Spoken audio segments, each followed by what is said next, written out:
আসসালামু আলাইকুম প্রিয় দর্শক, অন্য মঞ্চের আলাপচারিতায় আপনাদের সকলকে আমন্ত্রণ জানাচ্ছি। আসসালামু আলাইকুম রহমতুল্লাহ বারাকাত।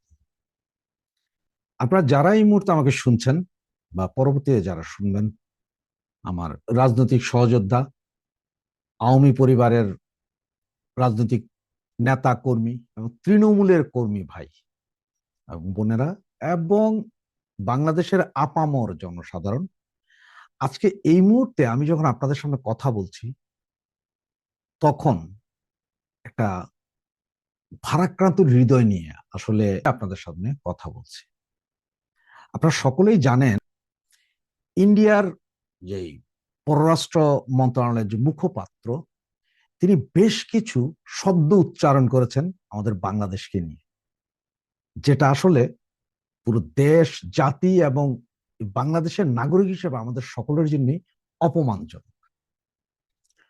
যেটা আপনারা গতকাল দুপুর 4টার পর থেকেই, বিকেল বেলা থেকেই বিভিন্ন পত্রপত্রিকায় পেপারগুলোতে আসা শুরু করেছে। ফেসবুকে অনেকে টুকটাক লিখেছেন, দু চারজনে আপনার এটা নিয়ে কথাও বলেছেন ভিডিও।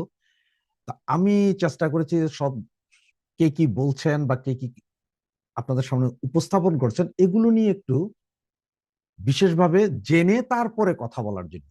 ভারত ইউনূস গভর্নমেন্টকে হুমকি দিয়েছে। এটা হচ্ছে ডিপ্লোমেসিক কথাতে আপনার ভদ্র ভাষায় যেসব কথা বলে সেসব কথা নর্মালি আসে, কিন্তু আমাদের বাংলায় আমরা যেভাবে কথা বলি সেভাবে যদি বলি, ধরেন আপনাকে আমি কিছু বলবো, কোনো বিষয়ে আপনার সাথে দ্বিমত পোষণ করছে, রাগে যাও, আমি তখন বলবো, বেটা ঘুষি মেরা দাঁত ফালাই দিব, থাবড়াইয়া তোর গাল ফাটাই ফেলাবো, পাছার চামড়াল তুইলে নিব, এভাবেই বলি। ঠিক আছে না? তো ডিপ্লোমেটিক্স ওয়েতে যখন কথাগুলো বলে তখন কিন্তু কথাটা আসলে ভাবধারাটা এরকমই হয় যে বেটা তুই মস্কারি করস, আমার বিরুদ্ধে উল্টাপাল্টা কথা বলস, এমন মারা মারবো যে গুলি মারবো এখানে, লাশ পড়বে শ্মশানে, এই অবস্থা এই হিন্দি ছবির এটা।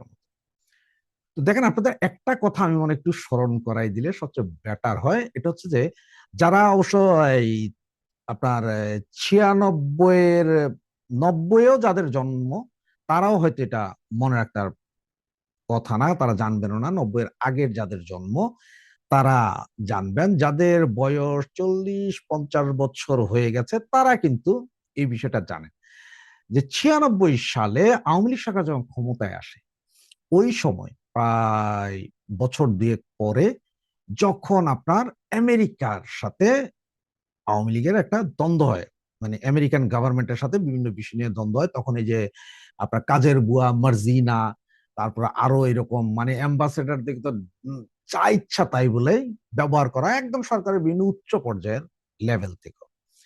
তার কারণটা শুরু হয় যে আমেরিকা বলছিল যে মানবাধিকার লঙ্ঘিত হচ্ছে আমাদের দেশে।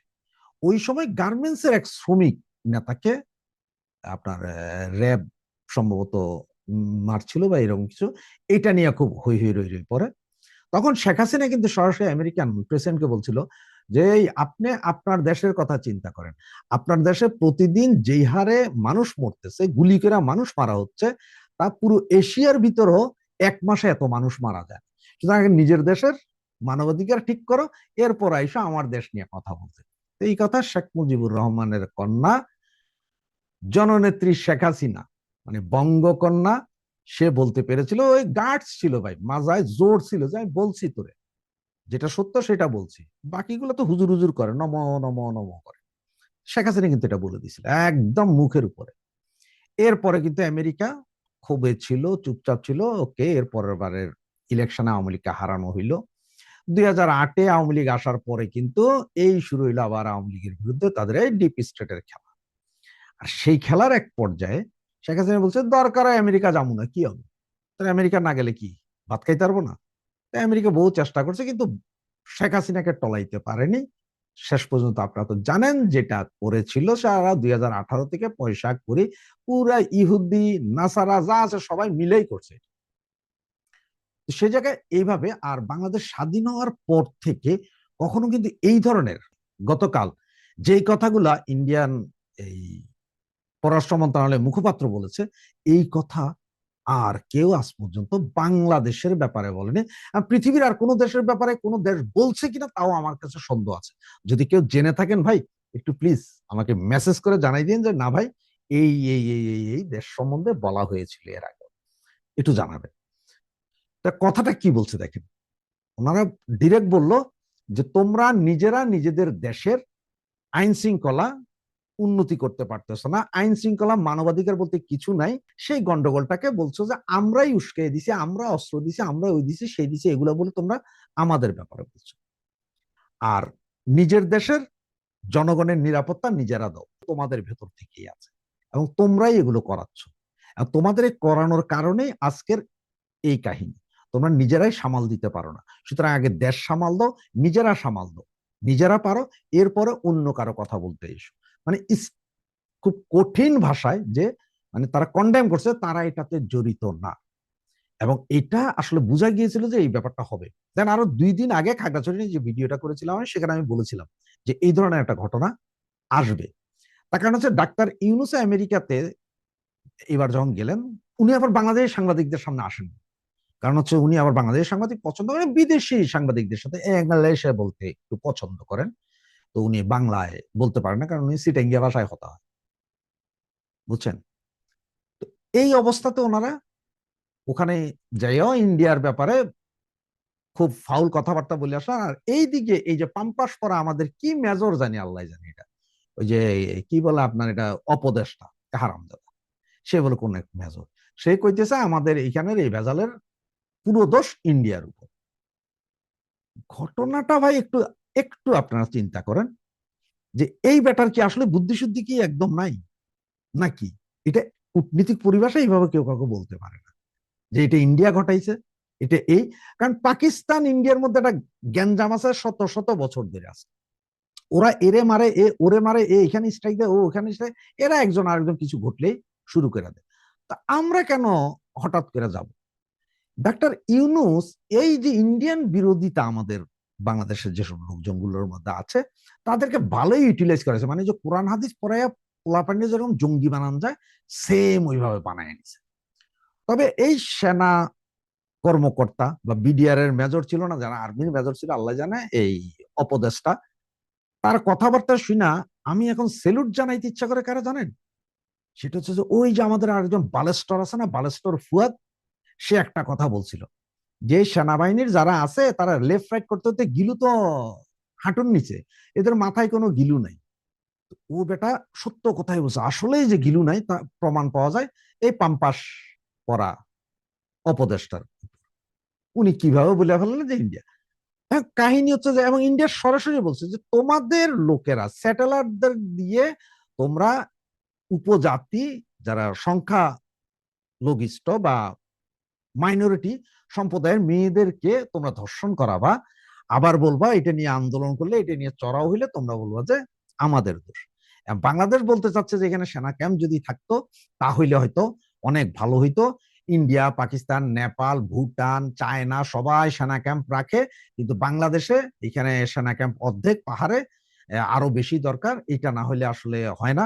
এই আমরা এখানে সেনা ক্যাম্প দিতে গেলে সবাই চিল্লায় যে এখানে সেনা ক্যাম্প সরাও, তো সরাবে না রে ভাই।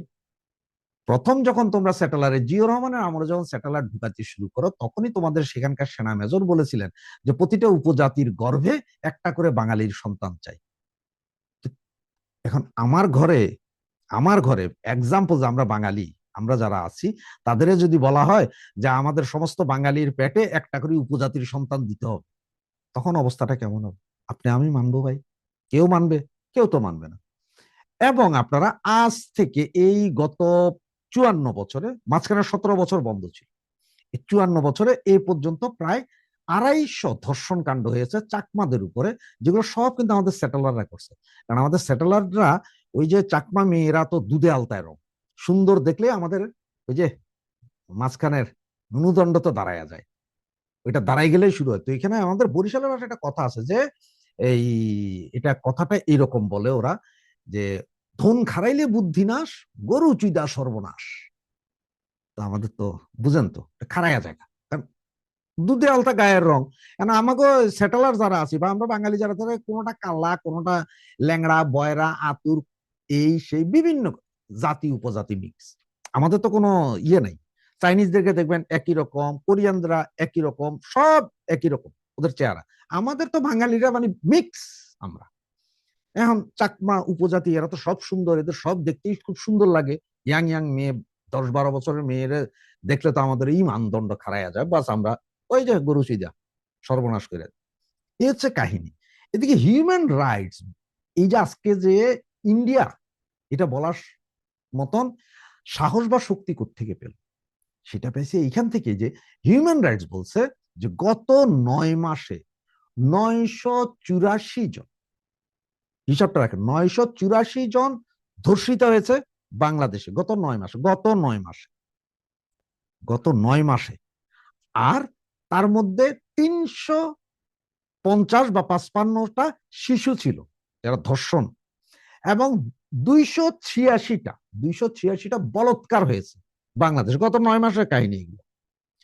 এবং হত্যা করা হয়েছে এই পর্যন্ত প্রায় 1,500 লোককে গত 9 মাসে। তো বাংলাদেশের পরিস্থিতি যে খারাপ, এটা তো আমরা বাঙালিরা যেমন চিল্লাইতেছি সবাই, সেটা তো সারা বিশ্ব জানতেছে। সুতরাং ইন্ডিয়াও জানতে হবে। সুতরাং ইন্ডিয়ার বলতে সমস্যা কোথায়? কারণ আপনার দেশে তো ধর্ষণ, চুরি, রাহাজানি, বলাৎকার, হত্যা, খুন সবই আছে। সুতরাং ইন্ডিয়া বলবেই, ইন্ডিয়া বৃহৎ শক্তি, সে বলবেই। আজকে দেখেন এই বেটার এই কথার পরে, এই অপদেষ্টার এই কথার পরে ইন্ডিয়ার আরেকজন আজকে সমর বিশেষজ্ঞ, আমি নামটা ভুলে গেছি কিন্তু খুব পপুলার, সে বলছে ইন্ডিয়া একটা পরাশক্তি। সুতরাং ওর পরাশক্তির পাশে ছোট একটা দেশ, তারে ইন্ডিয়া ঠেকাইতে পারবে না, এটা হয় না। ইন্ডিয়ার উচিত ঠুকাই, মানে ইন্ডিয়া এই হিন্দিতে ঠুকাই, ঠুকাই মানে আমরা কই না যে মানে এই যে একদম হোগা মেরে দো, ওদের ঠুকাই করে দো, একদম চিটাং থেকে শুরু করে ওই অঞ্চল পুরোটাতে ঠুকাই মাইরা দো, তারা বলতেছে। কারণ ইন্ডিয়া, একটা কথা বলি আপনাদের, ইন্ডিয়া আমাদের দেশের সরাসরি কামান্ড, ট্যাঙ্ক, বিমান নিয়ে যুদ্ধ করবে না, কারণ 20,000 জনগোষ্ঠীর দেশ, বহুত ভেজাইল্লা দেশ, এটারে কেউ নিবে না। তবে এমন কাম করে দিবে যে আমরা দেশ টুকরা টুকরা হয়ে যাবে। আর সেটা হবে হচ্ছে যে এই যে আমাদের যে অপদেষ্টা ডাক্তার ইউনুস আছে, এদের কারণে। এখন ডাক্তার ইউনুসকে দেখেন, আমি আপনাদেরকে এখন বলছি গ্যারান্টি দিয়ে 6 মাসের বেশি ডাক্তার ইউনুস থাকবে না। এই 6 মাসের ভিতরে ডাক্তার ইউনুসের বিদায় হবে যে কোনো দিন, যে কোনো মুহূর্তে আপনার দেখবে চলে যাচ্ছে। তবে সে যাওয়ার আগে আমাদের দেশের ভিতরে এই যে যা করে গেল, পার্শ্ববর্তী একটা দেশের সাথে যেই ভেজালটা করাই দিয়ে গেল, এইটার হয়তো আমরা আর কোনোদিন সামাল দিতে পারবো না। যে আমি আগের ভিডিওতে বলেছিলাম যে সামাল দেওয়া খুবই কষ্ট। খালেদা জিয়াকে নিয়ে খুব একটি কথার চর্চা হচ্ছে এখন। খালেদা জিয়া আপসহীন নেত্রী ছিলেন, আপসহীন। উনি একবার যেটা বলেছেন তো বলেছেন, দ্যাটস ইট, একেবারে মিলিটারি অর্ডারের মতো, এটা মানতেই হবে। বিএনপির অনেক নেতারা এটা ছড়াচ্ছেন আরো বেশি বেশি করে, যে আপসহীন নেত্রী। আমি এর সাথে এগ্রি করি না। খালেদা জিয়া আপসহীন ছিলেন স্বৈরাচার এরশাদের বিভিন্ন ডিমান্ডের ব্যাপারে, পাতানো ইলেকশনের ব্যাপারে, তারপরে তার ক্ষমতা থাকার ব্যাপারে, গণতন্ত্রের লড়াইয়ে উনি ওই সময় আপসহীন ছিলেন। উনি নির্বাচনে যান নাই, এর জন্য উনি সবার প্রশংসা অর্জন করেছিলেন, আমাদের সমর্থন পেয়েছিলেন, ছাত্র জনতা ওনার পাশে ছিল বেশি। ঠিক আছে, একটা নির্দিষ্ট ইস্যুতে আপসহীন হওয়া যায়, কিন্তু তিনি সকল বিষয়ে আপসহীন ছিলেন, বা একজন নেত্রীর সকল বিষয়ে আপসহীন থাকতে হবে এরকম যেন একটি ভাবধারা দেখানো হচ্ছে, এটা মোটেই কোনো শুভকর বিষয় নয়। এটা কোনো ভালো মেসেজ দেয় না। যখন আপনি বিপ্লবী হবেন, আপনি একটি নির্দিষ্ট টার্গেটে থাকেন, যে আপনি টার্গেটটা অর্জন করবেন, সেই টার্গেটের ব্যাপারে আপনি আপসহীন হবেন। যেমন বাংলাদেশের মুক্তির ব্যাপারে বঙ্গবন্ধু আপসহীন ছিলেন। জিয়াউর রহমান, উনি আমাদের মুক্তিযোদ্ধা ছিলেন, উনি যুদ্ধ করেছেন, উনি আপোষ করেন নাই সেই পাকিস্তানি বাহিনীর সাথে। ঠিক আছে, এরপর খালেদা জিয়া, উনি এর সাথে সাথে গদি ছাড়ার ব্যাপারে, এরশাদকে গদি ছাড়তে হবে এই ব্যাপারে উনি কোন রকম আপোষ করেন নাই, তার আন্ডারে নির্বাচনেও যান নাই, আপোষহীন একটা নির্দিষ্ট ইস্যুতে। কিন্তু এমন ভাবে এখন প্রচার করা হচ্ছে যে খালেদা জিয়া সব বিষয়ে আপোষহীন ছিলেন এবং এইটাই হচ্ছে একেবারে রাইট পন্থা। This is wrong. Khaleda Zia আপোষ করেছিলেন, শেখ হাসিনা আপোষ করেছিলেন, জিয়াউর রহমানও আপোষ করেছিলেন, এমনকি বঙ্গবন্ধুও আপোষ করেছিলেন। যখন কেউ দেশের নেতা হবে, রাষ্ট্রনায়ক হবে, তাকে আপোষ করতে হবে জনগণের স্বার্থে, দেশের স্বার্থে, শান্তির স্বার্থে, প্রগতির স্বার্থে আপোষ করতে হবে। অনেক সময় বাংলা একটি কথা আছে, অনুরোধের ঢেকি করতে হয়। কিন্তু আবার এও আছে যে বিপদে পড়লে আপনাকে দেশকে রক্ষা করাই হবে সবচেয়ে মূল টার্গেট। যেমন ধরুন, শুরু করা যাক বঙ্গবন্ধুকে দিয়ে। বঙ্গবন্ধু আপোষ করেছিলেন। কখন করেছিলেন? যখন মুসলিম বিশ্ব থেকে বাংলাদেশ স্বাধীনতার পরে নতুন নব্য স্বাধীন বাংলাদেশ একটি ভালনারেবল অবস্থায় ছিল, তখন বঙ্গবন্ধু আপোষ করেছিলেন, ওআইসিতে গিয়েছিলেন। ওআইসিতে উনি গিয়ে সেই পাকিস্তানে গিয়ে উনি সেই খুনি টিক্কা খানের সঙ্গে কিন্তু হ্যান্ডশেক করেছিলেন। অত্যন্ত মনে ব্যথা নিয়ে, মনে ক্রোধ নিয়ে উনি কিন্তু হ্যান্ডশেক করেছিলেন এয়ারপোর্টে। ছবিটি দেখেছেন, নাহলে একটু সার্চ করেন যে বঙ্গবন্ধু আর মুজিব শেকস হ্যান্ড উইথ টিক্কা খান, ছবিটা পেয়ে যাবেন। যে বঙ্গবন্ধু টিক্কা খানের মতো খুনির সাথে হ্যান্ডশেক করেছিলেন দেশের স্বার্থে। মুসলিম বিশ্ব আমাদেরকে একঘরে করে ফেলেছিল, আমরা কোন রকম সাহায্য পাচ্ছিলাম না, মুসলিম বিশ্ব থেকে আমরা কোন রকম স্বীকৃতি পাচ্ছিলাম না, এমনকি সৌদি আরবও বঙ্গবন্ধুর মৃত্যু পর্যন্ত আমাদেরকে স্বীকৃতি দেয়নি। আমরা 73-74 দুর্ভিক্ষে ভুগছিলাম। তাই বাংলাদেশকে মুসলিম বিশ্বে অ্যাকসেপ্টেবল করার জন্য বঙ্গবন্ধু নিজের জেদ, অন্তরের জেদ ভুলেও উনি কিন্তু ওই যে ভুট্টোকে উনি দেশে আসতে দিয়েছিলেন, তখন ভুট্টোর বিরুদ্ধে অনেক স্লোগান হচ্ছিল বাংলাদেশে, তারপরে উনি ভুট্টোকে আসতে দিয়েছিলেন। তোফায়েল আহমেদ ভুট্টোকে নিয়ে সেই শহীদের স্মৃতিসৌধে গিয়েছিল। এছাড়াও ওই যে বললাম, পাকিস্তানে গিয়েও উনি টিক্কাখানায় হ্যান্ডশেক করেছিলেন। আপোষ করতে হয়েছিল দেশের স্বার্থে। ওই যে ব্যক্তির চেয়ে দল বড়, দলের চাইতে দেশ বড়, কে বলেছিলেন? শহীদ রাষ্ট্রপতি জিয়াউর রহমান। শহীদ রাষ্ট্রপতি জিয়াউর রহমান উনিও কিন্তু আপোষ করেছিলেন। টিএসসিতে একটি ছবি পাবেন যে যখন জামাতকে রাজনীতি করতে দেওয়া হলো, তখন ঢাকা ইউনিভার্সিটির টিএসসিতে এই নরখুনি স্বাধীনতা বিরোধী গোলাম আজমের সাথে উনি খুব মুখটা একেবারে রাগ রাগ ভাব নিয়েও উনি কিন্তু হ্যান্ডশেক করেছিলেন। কার সাথে? গোলাম আজমের সাথে। যেই গোলাম আজমকে মুক্তিযুদ্ধ চলাকালীন সময়ে শহীদ রাষ্ট্রপতি জিয়াউর রহমান যদি পেতেন তা তাকে গুলি করে দিতেন। সেই গোলাম আজমের সঙ্গে উনি হ্যান্ডশেক করেছিলেন। কারণ কি? কারণ গোলাম আজম ওই মধ্যপ্রাচ্যে ঘোরাঘুরি করে এবং ব্রিটেনে ঘোরাঘুরি করে, যে ব্রিটেনে অনেক যুদ্ধাপরাধী আশ্রয় নিয়ে এখনো আছে, সেই ব্রিটেন এবং পশ্চিমা বিশ্ব সহ মুসলিম বিশ্বের অনুমতি, যেটাকে বলে আপনার সাহায্য পাওয়ার জন্য, সহযোগিতা পাওয়ার জন্য, রেকগনিশন পাওয়ার জন্য, এবং মুসলিম বিশ্বে, আরব বিশ্বে বাংলাদেশিদের লেবার মার্কেট ওপেন করার জন্য উনি এই গোলাম আজমের সাথে হ্যান্ডশেক করেছিলেন এবং বহুদলীয় গণতন্ত্র এনেছিলেন। কারণ বহুদলীয় গণতন্ত্র না আনলে এই জামাতের লোকরা তখন টেররিজম করত। তাই উনি ওই গোলাম আজমের সঙ্গে পর্যন্ত হ্যান্ডশেক করেছিলেন। কম্প্রোমাইজ করতে হয়েছে, আপোষ করতে হয়েছে। বঙ্গবন্ধু যখন বাকশাল করেছিলেন, উনি কিন্তু অগণতান্ত্রিক দলগুলোকে নিষিদ্ধ করেছিলেন। গণতান্ত্রিক দল একটাও ছিল না, জাসদ ফাসদ এগুলি কোনো গণতান্ত্রিক দল ছিল না, ওরা গণতন্ত্রে বিশ্বাসও করতো না। কিন্তু তারপরে উনি কিন্তু নিজের আওয়ামী লীগ দলকে উনি নিষিদ্ধ করেছিলেন। সকল দলকে করে উনি বাকশাল কায়েম করেছিলেন এবং সেই বাকশালে আলটিমেটলি এটা কিন্তু কোনো পার্মানেন্ট উদ্দেশ্য ওনার ছিল না, এটা একটা ন্যাশনাল গভর্নমেন্টের মতো ছিল। এরপর আলটিমেটলি গণতন্ত্রের দিকে উনি এগোতেন। যাই হোক, তারপরে ওনাকে কম্প্রোমাইজ করতে হয়েছে। কিন্তু শহীদ রাষ্ট্রপতি জিয়াউর রহমান আওয়ামী লীগকেও রাজনীতিতে ফিরিয়ে এনেছিলেন, ওই যে আপোষ করতে হয়েছে। এরপরে আসেন আপনি শেখ হাসিনা। শেখ হাসিনা আপোষ করেছেন। এই যে বঙ্গবন্ধু হত্যার পর ইনু কিন্তু বেজায় খুশি হয়েছিল। বিদেশি সংবাদ মাধ্যমে সে বঙ্গবন্ধু যথেষ্ট সমালোচনা করেছিল এবং যে ইনু স্বাধীনতার পরে বঙ্গবন্ধুকে অনেক জ্বালিয়েছিল, সেই ইনুকে সাথে নিয়ে উনি রাজনীতি করেছিলেন।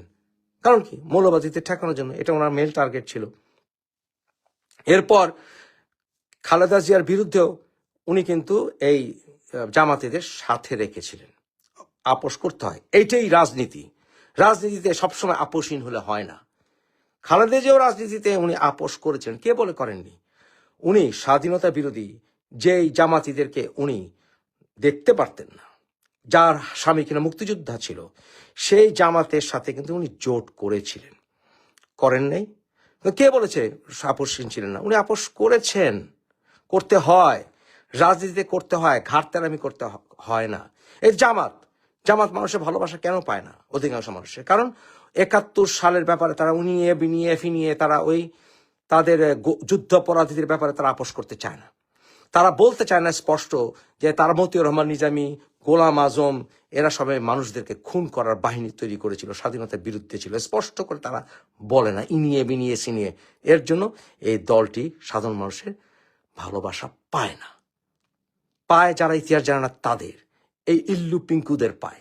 আমরা যারা পড়াশোনা করি, আমরা যারা ইতিহাস ঘাঁটি, তাদের ভালোবাসা পায় না। তাই আপোষহীন বিষয়টা বাদ দিয়ে দেন, আপোষ করতে হয়, বিপ্লব হিসাবে না করলে হয়। এবং আমার মতো মানুষ, আমরা যারা বিপ্লবী, আমরা রাজনীতি কেন করতে চাই না? কারণ রাজনীতি করতে গেলে ভাই আপোষ করতে হয়, এটা পারি না।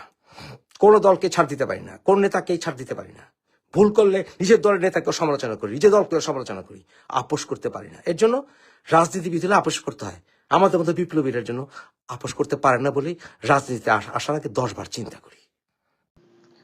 সম্মানিত দর্শক, বেগম খালেদা জিয়ার জানাজায় উপস্থিত ছিলেন দক্ষিণ এশিয়ার একাধিক দেশের উচ্চ পর্যায়ের প্রতিনিধিরা।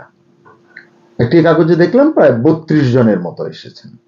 কিন্তু সবচেয়ে বেশি আলোচনা চলছে ভারতের পররাষ্ট্রমন্ত্রী এস জয়শঙ্করের বাংলাদেশ সফর নিয়ে। অনেকেই প্রশ্ন তুলেছেন, জয়শঙ্কর ঢাকায় এলেন কিন্তু অন্তর্বর্তী সরকারের প্রধান উপদেষ্টা মোহাম্মদ ইউনূসের সঙ্গে সাক্ষাৎ করলেন না, কেন করলেন না? এটা কি নিছক সময়ের অভাব, নাকি ঢাকা দিল্লির সম্পর্কে নতুন কোনো বার্তা দিয়ে গেলেন জয়শঙ্কর? সুপ্রিয় দর্শক, আপনারা জেনেছেন যে খালেদা জিয়ার প্রতি শেষ শ্রদ্ধা জানাতে বাংলাদেশে এসেছেন ভারত, পাকিস্তান, নেপাল, ভুটান, শ্রীলঙ্কা এবং মালদ্বীপের প্রতিনিধিরা। এর মধ্যে পাকিস্তানের পার্লামেন্টারি স্পিকার, নেপালের পররাষ্ট্রমন্ত্রী, এই দুজন প্রধান উপদেষ্টা মোহাম্মদ ইউনূসের সঙ্গে আনুষ্ঠানিকভাবে বৈঠক করেছেন, কিন্তু কোনো বৈঠক হয়নি ভারতের পররাষ্ট্রমন্ত্রীর সঙ্গে। এটাই আসলে আলোচনার মূল বিষয়, কারণ বাংলাদেশের সঙ্গে ভারতের সম্পর্কের, কূটনৈতিক সম্পর্কে যে টানাপোড়েন, সেই প্রেক্ষাপটে অনেকেই এমনটি মনে করেছিলেন, যদি দেখা হয়, যদি বরফ গলবার কোনো পথ তৈরি হয়। জানা গেছে যে সরকারের তরফ থেকে চাওয়া হয়েছিল যে যেন একটি বৈঠক হয়। যাই হোক, সেটি নিয়ে আমি একটু পরেই আলোচনা করছি। প্রিয় দর্শক, দেখা যাক যে এই বিষয়টি নিয়ে আমাদের সরকার কি বলেছে। পররাষ্ট্র মন্ত্রণালয়ের বক্তব্য যদি ধরি, মানে তারা বলছে যে এই সফর ছিল সংক্ষিপ্ত এস জয়শঙ্করের এবং মূলত শোক প্রকাশের জন্যই, শ্রদ্ধা নিবেদনের জন্যই এসেছিলেন এস জয়শঙ্কর। পররাষ্ট্র উপদেষ্টা তৌহিদ হোসেনের ভাষায় এটাকে আন্তরাষ্ট্রীয় সম্পর্ক বা রাজনীতির চোখে না দেখাই ভালো, এমনটাই তিনি বলেছেন। এটি গণমাধ্যমেও এসেছে। তিনি বলেছেন, জয়শঙ্কর অনুষ্ঠানের পুরোটা সময় উপস্থিত ছিলেন। সৌজন্য সাক্ষাৎ ছাড়া তার সঙ্গে দ্বিপাক্ষিক আলোচনার সুযোগ হয়নি। মানে আমাদের পররাষ্ট্র উপদেষ্টাও আসলে তার সঙ্গে বৈঠক করেননি বা বৈঠক হয়নি। তো এই কথাগুলোকে যদি আমরা আমলে নিই, তাহলে বলতে পারি যে সরকারের যে ভাষ্য, সেটি হচ্ছে যে এখানে এই প্রধান উপদেষ্টার সঙ্গে বৈঠক না হওয়ার মধ্যে কোনো ধরনের অস্বাভাবিক কিছু নেই। কিন্তু প্রশ্ন হলো, তাহলে প্রশ্ন কেন উঠছে? কারণ কূটনীতিতে সবচেয়ে বড় বার্তা অনেক সময় দেওয়া হয় যা করা হয় না তা দিয়ে। কেউ কেউ এমন কথাও বলছেন, প্রধান উপদেষ্টার সঙ্গে জয়শঙ্করের কথা, বৈঠকের কথা বলতে এসেছিলেন আইন উপদেষ্টা আসিফ নজরুল এবং জাতীয় নিরাপত্তা উপদেষ্টা খলিলুর রহমান, যেটা আমি একটু আগে বলছিলাম যে সরকারের তরফ থেকে বোধহয় চাওয়া হয়েছিল। আবার এমনও কেউ কেউ বলেন হয়তো সরকারের তরফ থেকেই চাওয়া হয়নি বা সময় করা যায়নি, আবার জয়শঙ্করের দিক থেকেও সময় হয়নি। এটি আসলে সুনিশ্চিত করে বলবার কোনো তথ্য প্রমাণ হাতে নেই।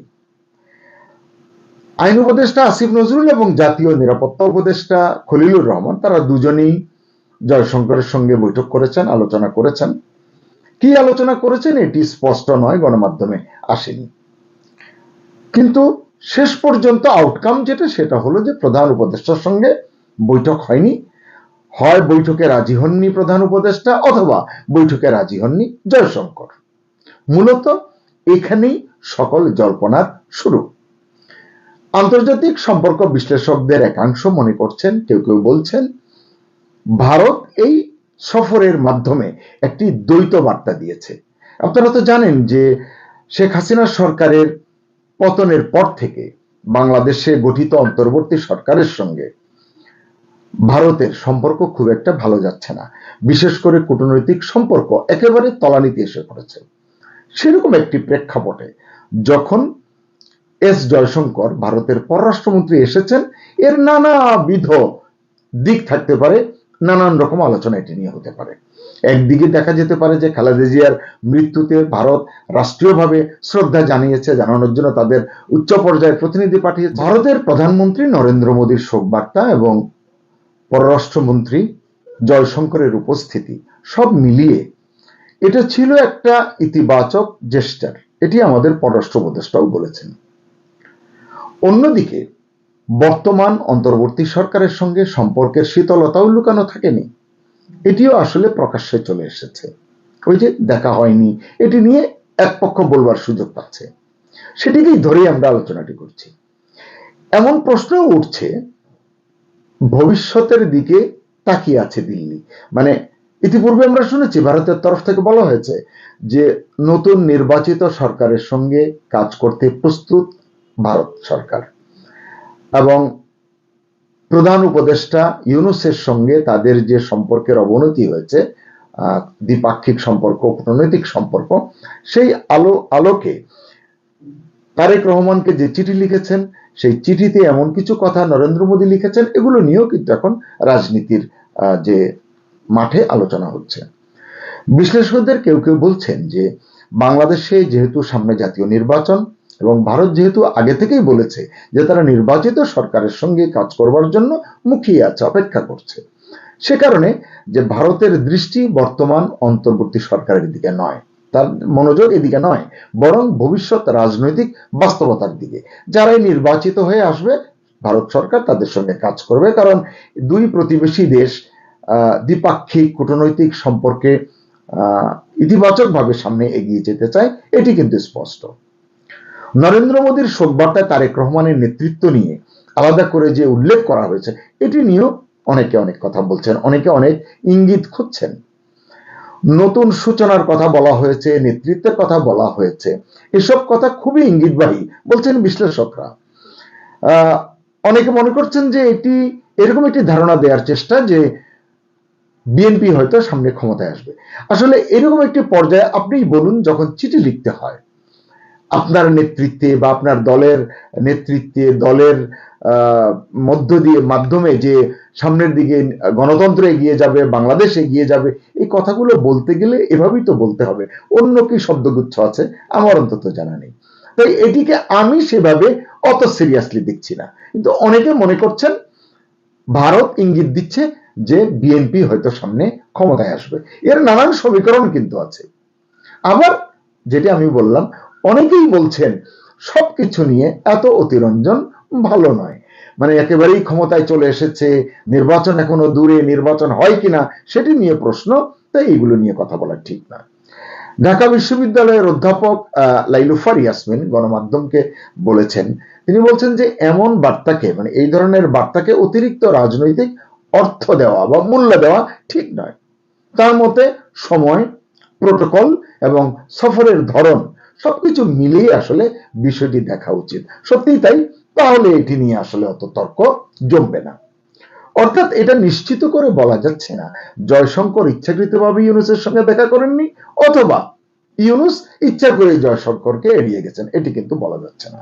তাহলে এই প্রেক্ষাপটে আমরা কি বুঝবো, সাধারণ জনগণের জন্য কি বার্তা? আমরা কি একটু দেখবো না যে এই সফর কি ঢাকা দিল্লির সম্পর্ক মেরামতের প্রথম ধাপ ছিল কিনা? একেবারেই শীতল সম্পর্কের মধ্যে জয়শঙ্করের এই আগমন কিছুটা হলেও সম্পর্ক মেরামতের উদ্যোগ কিনা, নাকি বর্তমান সরকারকে পাশ কাটিয়ে ওই যে বললাম ভবিষ্যতের দিকে তাকানোর ইঙ্গিত সেটি ভারত দিতে চেয়েছে? সুপ্রিয় দর্শক, আসলে এইসব প্রশ্নের স্পষ্ট কোনো উত্তর কিন্তু এখন দেওয়া সম্ভব নয়, কিন্তু এটুকু পরিষ্কার, এই সাক্ষাৎ না হওয়াটাই সবচেয়ে বেশি প্রশ্ন তৈরি করেছে। প্রিয় দর্শক, আপনার কি মনে হয় জয়শঙ্করের সঙ্গে ইউনূসের সাক্ষাৎ না হওয়া কি নিছক কাকতালীয় নাকি কূটনৈতিক হিসাবেরই অংশ? কমেন্ট সেকশনে আপনার বিশ্লেষণ লিখুন। ভালো থাকুন, নিরাপদে থাকুন।